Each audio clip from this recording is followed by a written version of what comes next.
I hope you can hear me better. こんにちは。皆さん、チェンメンチャンネルのチェンメンでございます。今日はですね、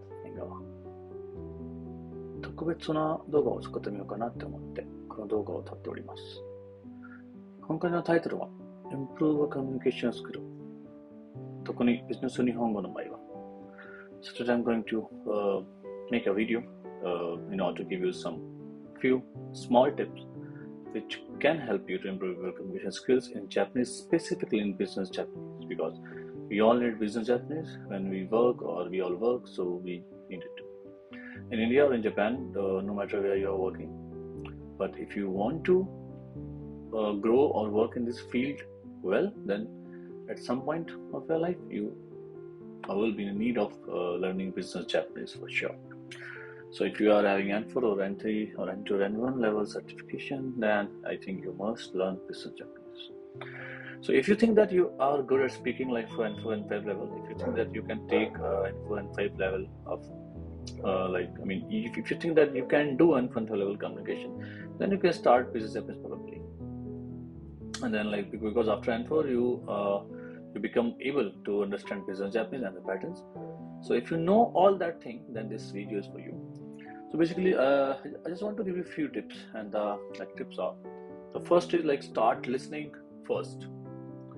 So basically, first of all, what you need to do, you just need to listen Japanese as much as you can. And I'm talking about the normal day-to-day life Japanese. And if possible, try to listen some formal Japanese. Don't watch anime, don't watch drama. In order to practice your listening, don't listen podcasts which are in very informal Japanese. Just try to listen formal Japanese from everywhere. So from wherever you can listen formal Japanese, just do that. So listen a lot. Second, write as much as you can daily. So after listening practice, on the same day, just try to write as much as you can. Try to write whatever you want to write, but try to use formal Japanese. Don't use informal Japanese. Try to use all the mass form. Try to use all the formal conjugations, formal grammar from N3, N4, N5, or N2, from wherever you can take, or the level of your Japanese language. So write as much as you can daily. Third, try to read emails in Japanese. So if somehow you have some resources, or if you have some emails in Japanese, read those emails daily. Read them two times or three times or four times, or read them as much as you can, and then go to the Google Translator or the dictionary and try to find your content, and then try to find your words in dictionary or the translator, and then learn them, memorize them, and then again repeat the cycle. So basically, you just need to read an email as many times as you can,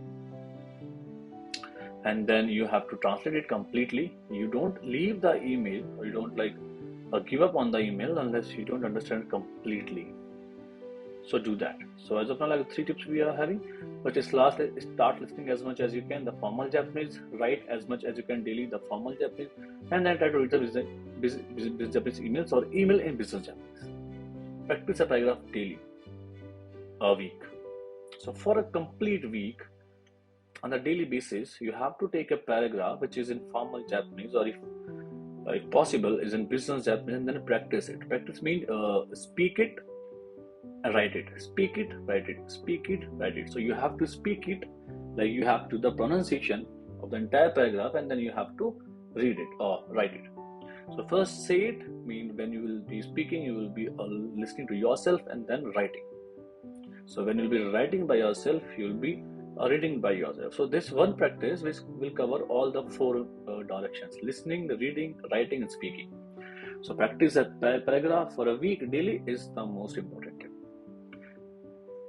The second last step is create mock interview environment. So what you need to do, if you have some friends, if you have some colleagues, or if you have some people whom you are learning business Japanese or practicing business Japanese, do some mock interviews.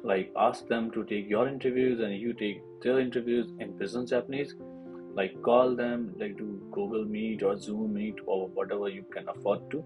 Just do that and then practice your Japanese with them. And try to speak formal Japanese as much as you can. Don't speak informal Japanese. Or if other person is speaking informal Japanese, even after you are stopping him or her, then leave that environment and try to make a new environment where you can speak only formal.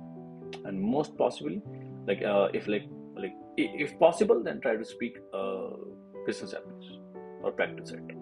Last but not the least, the last step is take business Japanese training if possible. So if possible for you, if you can afford it, if you can find it, just try to take business Japanese training, because training is extremely important, because you are going to learn something which you never studied, but the other person, meaning your trainer, is knowing each and everything which you want to learn from scratch till the end.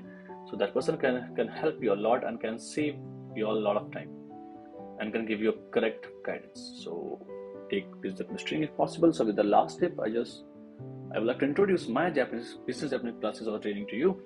So if you're interested in learning business Japanese, like covering phone conversation, emails, letter writing, daily communication, office communication, meeting communication, how to take meeting, how to take interviews, how to reply in interviews, how to ask for requests, giving permissions, each and every single thing I will cover in my training for the business Japanese. So if you're interested, please do check out. So yeah, I think it's fine for today. So I would like to end today's video here. 今日はここまで以上です。次の動画でまた会いましょう。よろしくお願いいたします。I have one request、少しだけお願いがありまして、もし、今この動画を見ていただいている方々は、このチャンネルとかこの動画をお気に入っていただけたら、ぜひチャンネル登録をお願いいたします。はい、よろしくお願いします。ありがとうございます。